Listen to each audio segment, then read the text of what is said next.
From the bottom of my heart, I just want to say thank you for your support and your encouragement. I am so grateful for this past year, and I'm looking forward to all that is to come in the next year.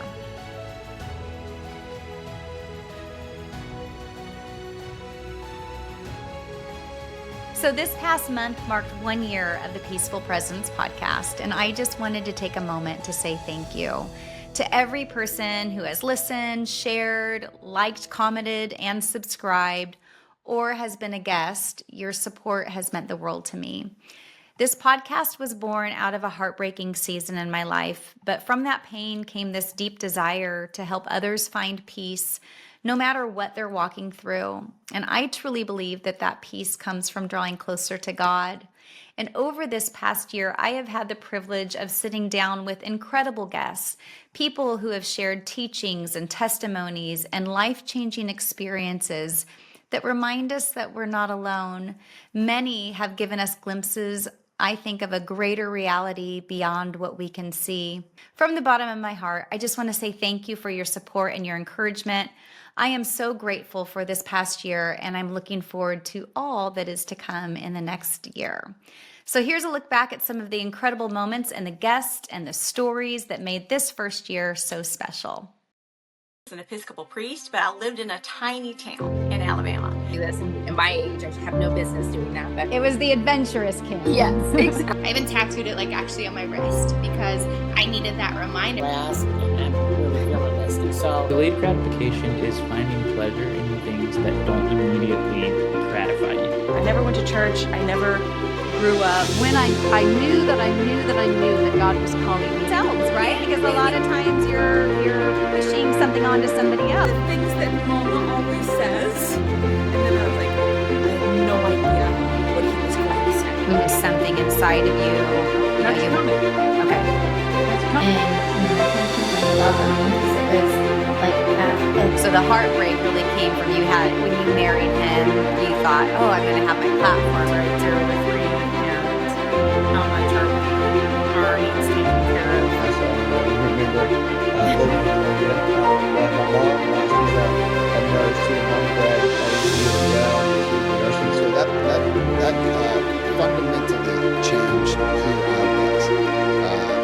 I was my very best friend. She was somebody I never even prayed. So I grew up a typical kid. The hospital started working on it, and the body itself started. Perfect peace. I'm in perfect peace. I try to think of the person inside of it. I say sometimes I was having a party. Stand to be going through that and remaining faithful. So I can see how that challenge had to show up. It's interesting to say because parents both make it pretty good. that was kind of Not about me. Being on your life, but you want to get a better life. But yeah, so what I can officially say, the obsessive. And I know the Lord brought that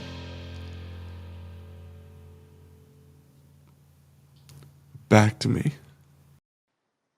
And a special thank you to some of the guests who have supported me most of my life.